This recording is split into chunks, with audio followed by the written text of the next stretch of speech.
ಚೆನ್ನಾಗಿದ್ಯಾ ಲಕ್ಷ್ಮಿ? ಚೆನ್ನಾಗಿದ್ದೀನಣ್ಣ, ನೀ ಹೇಗಿದ್ದೀಯಾ? ಚೆನ್ನಾಗಿದ್ದೀನಿ. ತಾನು ವಿಶ್ವ ಚೆನ್ನಾಗಿದ್ದೀರಾ? ಅತ್ತೆ, ನೀವು ಮತ್ತು ಅಪ್ಪ ಒಂದಾಗಿದ್ದೀರಾ ಅಂತ ನನಗೆ ಗೊತ್ತಿತ್ತು. ಆದರೆ ಅದನ್ನು ನನ್ನ ಕಣ್ಣಾರೆ ನೋಡೋಕ್ಕಾಗಿರಲಿಲ್ಲ. ಇವತ್ತು ಅದೃಷ್ಟ ಸಿಕ್ತು. ನಿಜ ಹೇಳಬೇಕು ಅಂದರೆ ಈ ಟೈಮಲ್ಲಿ ಅಮ್ಮ ಇದ್ದಿದ್ರೆ ನಮ್ಗೆಲ್ರಿಗಿಂತ ಜಾಸ್ತಿ ಅವರೇ ಖುಷಿ ಪಟ್ಟಿರೋರು. ಅತ್ತಿಗೆ ಇಲ್ಲ ಅಂತ ಯಾಕೆ ಅನ್ಕೊಳ್ತೀಯ ವಿಶ್ವ? ನಿನ್ನ ನಗುನಲ್ಲೇ ನಮ್ಮ ಅತ್ತಿಗೆ ಕಾಣ್ತಿದ್ದಾಳೆ. ಲಕ್ಷ್ಮಿ, ಬಂದವ್ರನ್ನ ಹೀಗೆ ನಿಂತ್ಕೊಂಡು ಮಾತಾಡಿಸ್ತಿರ್ತೀಯಾ? ಕೂತ್ಕೊಳ್ಳೋಕೆ ಹೇಳಿ ಏನಾದರೂ ಕುಡಿಯೋದಕ್ಕೆ ಕೊಡ್ತೀಯಾ? ಅಣ್ಣ ಬಂದ ಸಂತೋಷದಲ್ಲಿ ಏನು ಮಾಡಬೇಕು ಅಂತಾನೆ ತೋರಿಸಲಿಲ್ಲ. ಅಣ್ಣ ಕೂತ್ಕೊಂಡ. ಕೂತ್ಕೊಳ್ಳಿ. ವೀಣಾ, ಜ್ಯೂಸ್ ತಗೋ. ಹಾಂ,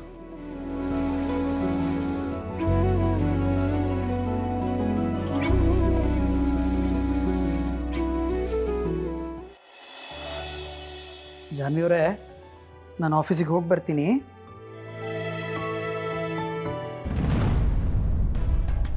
ಯಾಕೆ ನನ್ನ ಮೇಲೆ ಇನ್ನೂ ಕೋಪನಾ? ನಿಮ್ಮ ಮೇಲೆ ನಾನು ಯಾಕೆ ಕೋಪ ಮಾಡ್ಕೊಳ್ಳಿ? ನನಗೆ ನನ್ನ ಮೇಲೆ ಕೋಪ ಅಷ್ಟೇ. ಬಿಡಿ, ಇದ್ದಿದ್ದೆ. ನೀವೇನು ಇದ್ರ ಬಗ್ಗೆ ತಲೆ ಕೆಡ್ಸ್ಕೊಳ್ಳೋದು ಬೇಕಾಗಿಲ್ಲ. ಆಫೀಸಿಗೆ ಹೊರಡಿ. ಆಮೇಲೆ ಆಫೀಸ್ಗೆ ಹೋಗಿ ಏನೋ ಒಂದು ನೆಪ ಮಾಡಿಕೊಂಡು ಪದೇ ಪದೇ ನನಗೆ ಕಾಲ್ ಮಾಡ್ತಾ ಇರಬೇಡಿ. ಸರಿ ಬಿಡಿ, ನಿಮ್ಮ ಮನಸ್ಸಿಗೆ ನೋವಾಗೋವಂಥ ವಿಷಯನ ಕೆಲಸನ ನಾನು ಮಾಡೋದಿಲ್ಲ. ಅದೆಲ್ಲ ಆಗಲೇ ಮಾಡಾಗಿದೆಯಲ್ಲ, ಇನ್ನೇನು ಉಳಿದಿದೆ? ಇನ್ಮೇಲಿಂದ ನೋವೇನಾದರೂ ಆಗೋದಿದ್ರೆ ಅದು ನನ್ನಿಂದ ಮಾತ್ರ. ತಗೊಳ್ಳಿ, ಆಫೀಸ್ಗೆ ಲೇಟ್ ಆಯಿತು. ಮನೆ ಕಡೆ ಜೋಪಾನ.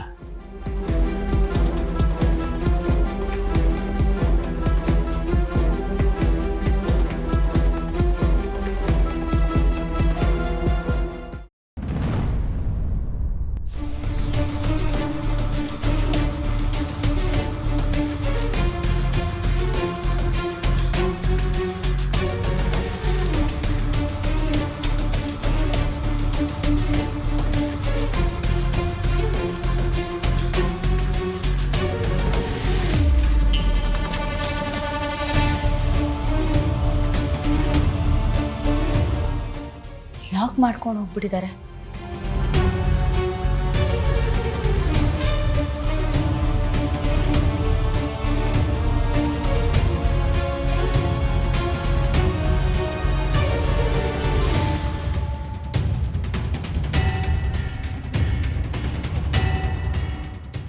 ಅಯ್ಯೋ ದೇವ್ರೆ, ಇದೇನಿದು? ಈ ರೂಮಿಂದ ಜಿರಳೆ ತಿಗ್ನೆ ಎಲ್ಲ ಬರ್ತಿದೆಯಲ್ಲ. ಎಷ್ಟು ದಿನ ಆಗಿದೆಯೋ ಅಲ್ಲಿ ಕ್ಲೀನ್ ಮಾಡಿ.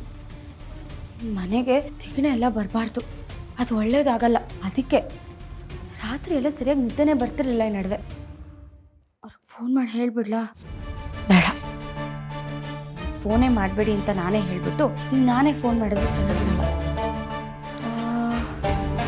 ಹಾಂ, ಈ ಪೆಸ್ಟ್ ಕಂಟ್ರೋಲ್ ಅವ್ರಿಗೆ ಫೋನ್ ಮಾಡಿದ್ರೆ ವೆಬ್ಸೈಟಲ್ಲಿ ಹೇಗೋ ನಂಬರ್ ಇರುತ್ತೆ, ಕಾಲ್ ಮಾಡೋಣ. ಹಲೋ ಸರ್, ಅದೇ ಪೆಸ್ಟ್ ಕಂಟ್ರೋಲ್.